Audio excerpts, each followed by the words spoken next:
Hey, folks, and welcome back to the video lectures for Philosophy 114 Global Moral Issues, where today we're going to be talking about free speech and some of the moral issues that surround it for our seventh and final unit of the semester.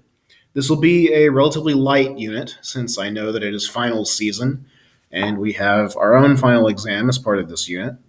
But we're still going to take a little bit of time to discuss a couple of the things surrounding free speech, and in particular, the main question I want to focus on, which is how free should free speech actually be? Something that is all too timely and topical these days. So, what we're going to do is our usual sort of overview, where we talk a little bit about the problem itself, as well as the main couple of ideas that we're going to be building our discussion around. We're then going to very briefly look ahead to the last lecture of the semester and briefly mention a couple of things about how this unit in particular is going to work for us. So, to start off, a couple of caveats, a couple of things just to throw out there. We've already talked a little bit about free speech in our money, corruption, and politics unit, where we had I would say the pleasure, but probably some of you probably felt like tearing your teeth out over it, the pleasure of talking about free speech in the context of money and how it influences free speech and the role that money and that corruption in particular plays in the functioning of a society and how it plays a role in the job of a ruler or a leader. But we haven't talked about free speech as speech yet.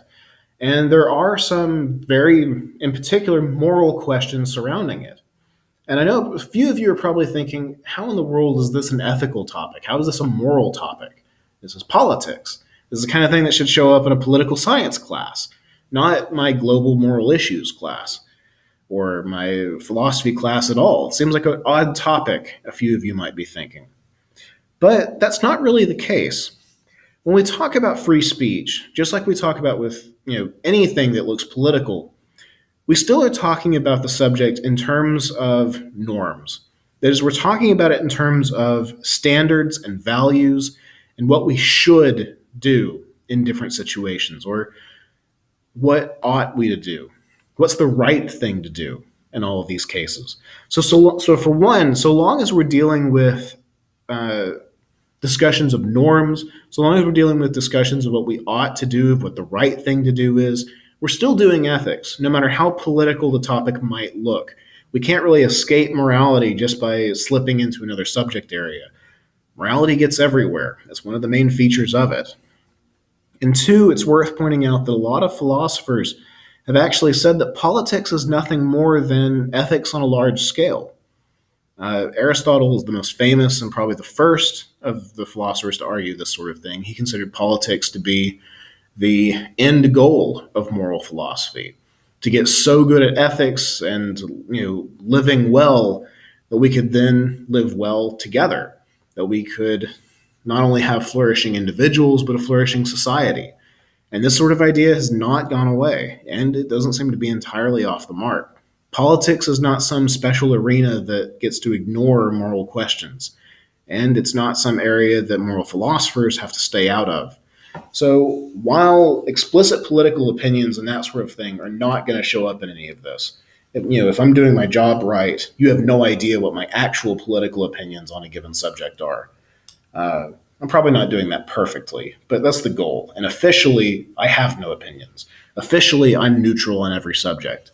So we're going to dig into what looks like a political topic, but hopefully avoid a lot of the mess that comes around normal political discussions with all of this.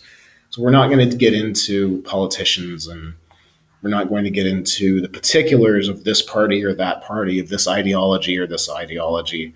It's not the kind of thing we do in here, which I guess after 13 weeks of all this should not be news to most of you, but I think it bears repeating. But it is still a subject that I think is very much worth getting into. In particular, I think this is a global moral issue and one that's worth talking about in this type of class because it's a problem and a subject that's come up many times all around the planet, not only just in past centuries, but even just in the last few years and months. Questions of how free should free speech really be has been a debate and been a topic that's come up from multiple nations in the last couple of years. Countries as diverse as China, Turkey, the United States, various Western countries, nations all around the globe have started having to deal with the side effects of the information age, of fake news and political correctness, and people being offended by various things, people saying racist and hurtful and misogynistic things, things that are, what we might call hate speech in a number of different ways. We've seen the rise of extremist and fascist governments all over the world. And while officially I'm neutral on which governments these are and which political parties these are and all that sort of thing is, we can't really avoid the subject entirely. Free speech is a moral problem that is all too relevant for our discussions and for people all over the planet today. And so it's something that's very much worth talking about, in particular in the context of moral philosophy and us becoming better moral thinkers. So, that said, let's look at the particular question I want to focus on. When we talk about free speech, we tend to have a couple of ideas almost automatically when we talk about it. And I think part of that's a side effect of the term. Free speech, by definition, seems to be something that we think of in terms of freedom, which, should be a no duh. It's right there in the word. Free speech seems to be something that's free. It has no restrictions. If we want to borrow some of the terminology from our discussion of rights, and we do because there's obvious parallels here, free speech is something that seems to come in a negative flavor. Free speech is something that we think of in terms of a lack of restrictions on. It's something that has to do with being free from interference in certain ways. If you have a right to free speech, and you do, both in this nation and I would say most likely morally, if you have a right to free speech, you have the ability to make a claim against other people trying to interfere with what you can say and express yourself with and who you can associate with and so on and so forth. It seems to be the ability to say, no, you can't stop me from saying this. You shouldn't stop me from saying this. I have the right to speak my mind and to say what I think and so on and so forth. This seems to be like the basic way that we think of free speech, and I would say probably rightly so. This seems to be built into the very concept of what free speech is.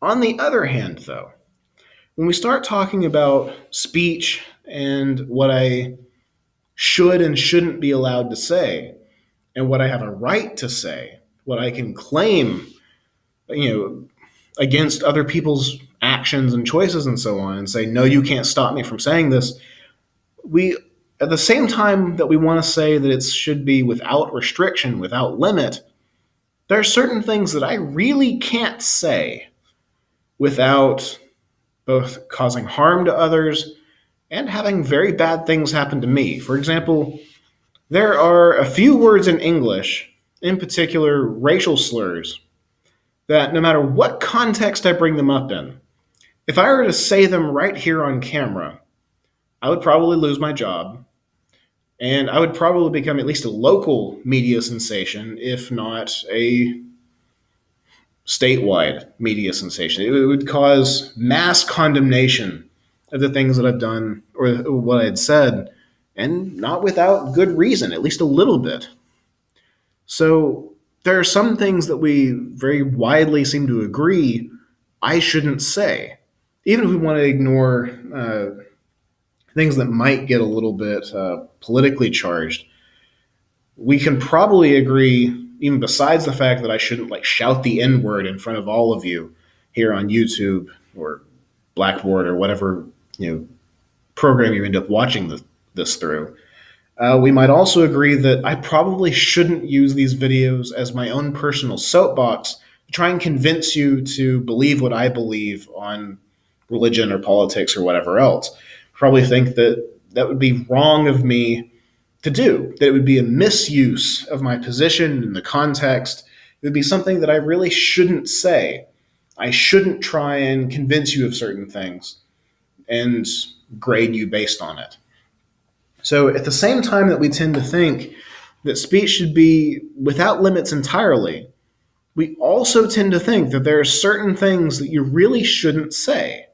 There are certain things that you shouldn't be allowed to say, that it's right to restrict speech in certain ways. And these two ideas tend to hang in the balance whenever we try and do free speech things as a community or as a society or as a nation. These are the main couple of ideas that fuel the debates around free speech. It's the idea that, on the one hand, we want speech to be as free as possible, and on the other, we think that there are some restrictions that should be put on it. These two ideas, we might say, have a tension between them. That is, we're not talking about like awkward conversations or emotionally charged situations between people at Thanksgiving.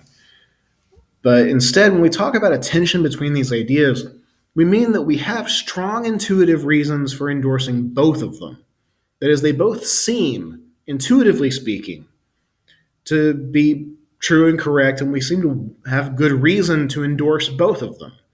But we can't fully endorse both of them because they're somewhat mutually exclusive.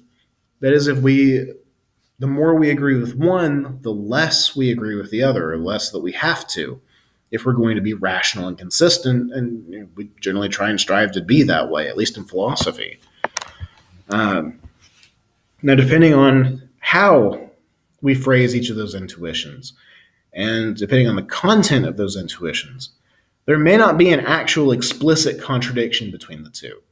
For example, when I talk about the fact that most of us think that there are some restrictions on free speech, I don't want to speak for everybody and assume that we're all on the same page here. Again, when we deal with intuitions and things that seem one way or the other, there's a lot of wiggle room in there. I'm glossing over a lot of disagreement and a lot of potential disagreement when we deal with these things. So I don't want to assume that these are just automatically 100% contradictory ideas. But there is a tension between them. There is some amount of balancing that has to show up. And it's this that seems to be the biggest moral question that surrounds the topic. How do we balance these two? How do we balance the downsides of each one? And on what basis should we do so? What kind of principle or idea can explain why we should lean one way or the other, or which aspects of each concept should we adopt as rational, moral citizens? And so, questions of how free should free speech be have to do with balancing these two intuitions, and have to do with how we explain why we balance them in the way that we do. Now, that means that the main topics that we're going to focus on in the next lecture, and then with our couple of readings, have to do with attempts at explaining how should we balance these two things as moral thinkers, as citizens of the world. And perhaps the most straightforward and obvious sort of explanation that shows up is what we might call the harm principle, if we want to borrow the formulation from John Stuart Mill in 18th century England. Mill's harm principle can be phrased as both a matter of public policy, such as a political idea or a principle for organizing a society, and it can be phrased as a personal moral rule. Mill originally formulated it as an almost political idea, the concept that the only legitimate use of power in a society, or the only justified use of power to limit the freedom of its citizens, should be to prevent harm to others. And this is the essence of the harm principle, the idea that the only time we should be restricted is when our actions would hurt others. If we want to rephrase it a little more directly for personal morality, for saying what you and I ought to do rather than what society ought to do. At the personal level, the harm principle holds that we should be able to do whatever we like so long as it doesn't cause harm. The famous slogan is, "My right to swing my fist ends at the end of your nose. I can move my arms around everywhere, except for when it starts actually harming somebody else. And this is the kind of reasoning that a lot of us almost automatically endorse. It's the kind of reasoning that seems obvious and intuitive to a lot of us. Probably several of you are seeing this and kind of nodding along. Yeah, that seems like the right way to think about all this. And it's a kind of reasoning that's been adopted by a number of different laws, both in the United States and around the world. In particular, for the United States, it's this kind of thinking that leads to some of the actual restrictions, legally speaking, on free speech, such as the law against falsely shouting fire in a crowded theater. Because if you go into a movie theater, or when the law was originally passed, a play, a theater, if you go into a crowded theater and say partway through the show, you just start shouting, "Fire! Fire!" in the middle of it and act as if the place is on fire, you'll start a panic. You will have people trampled and hurt. You'll cause fear and suffering and property damage and all sorts of terrible things. So shouting fire in a crowded theater hurts other people. It's the kind of action that, on the harm principle, shouldn't be allowed. Or if we want to phrase it as a different sort of way for public policy, the state would be justified in stopping you from doing that. As a matter of personal morality, we'd say you can say you're, morally speaking, allowed to say whatever you like, but you shouldn't do that. This is where your freedom should end, the harm principle says. And in a lot of ways, it seems obvious, clear, intuitive, and something that just seems to work. But the harm principle does have some issues as well. We'll dig into these in particular next time, where we spend more time looking at how free speech and harm are related to each other conceptually. But the short version is the harm principle doesn't cover everything that we might want it to cover. There are plenty of things that we think, or at least that many of us think, that should be restricted freedom-wise, that don't have anything to do with actual obvious harms, the way that shouting fire in a crowded theater might. And so alternatives to the harm principle have been proposed instead. One possible alternative is what's called the offense principle, offered by contemporary philosopher Joel Feinberg. The offense principle works very much like the harm principle. You're free to do whatever you like, so long as it doesn't cause harm or severe offense to other people. And some of you are probably already raising your eyebrows and saying, well, hang on. And there's a number of conditions and stipulations that Feinberg puts on this principle to try and make it as reasonable as possible. But one of the benefits of these alternatives and one of the possible failings of the harm principle is that there are all sorts of things that we really probably shouldn't say are okay to say or present that the harm principle doesn't really have any explanatory power against. Like, for example, the picture I've stuck up on this slide comes from the film Breakfast at Tiffany's, where Mickey Rooney kind of infamously played one of the most, looking at it now from contemporary viewings, one of the most obviously racist characters to ever show up in a major film in the 20th century. Like, the 20th century, just in general, had a lot of racist characters in various films. But in this case, we have a non-Asian actor playing a 19th century level stereotype of a Japanese man, who, just ridiculously offensively. It's the sort of thing that, morally speaking, that most of us would say, no, you really shouldn't have said that. You really shouldn't have considered this okay. And ignoring the legal question of whether or not it actually is, morally speaking, it's the sort of thing that we want to say shouldn't be permitted as far as speech goes, or at least many people would say so. This itself is a matter of debate. But as far as justifications for saying why it shouldn't be allowed, the harm principle kind of falls through here. The harm principle says you're free to do whatever you like as long as it doesn't hurt others. it may be a little bit difficult to paint a picture of how Mickey Rooney's character in Breakfast at Tiffany's actually harms people, at least directly speaking. But if we're worried about severe offense instead, this might work. We might have a different sort of explanation as to why this isn't okay, even though it doesn't involve direct physical harm or anything like that. But we might also worry about it being simply too broad.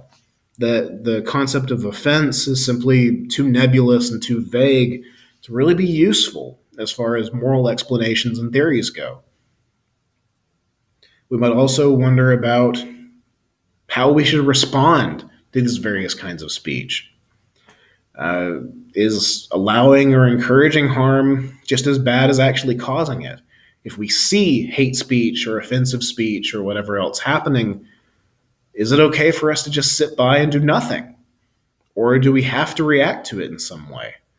Are violent responses allowed if it's the sort of thing that might prevent other harm? If I see somebody spouting off anti-Semitic views, the sorts of things that lead to the Holocaust and genocide and other horrible things, other horrible things being vast understatement in these kinds of contexts. Am I justified in violently stopping this kind of speech for the sake of protecting others? This is another related moral question that shouldn't be ignored, and is something we'll spend more time on next time. So, that about covers the overview of what we're going to talk about. It's the surface level, big picture discussion where we'll go into more detail next time. Now, I will say that overall, if you couldn't tell from this lecture and the next one, this isn't too heavy of a unit. There's not a ton of vocab. There's nothing too complicated. I know it's final season.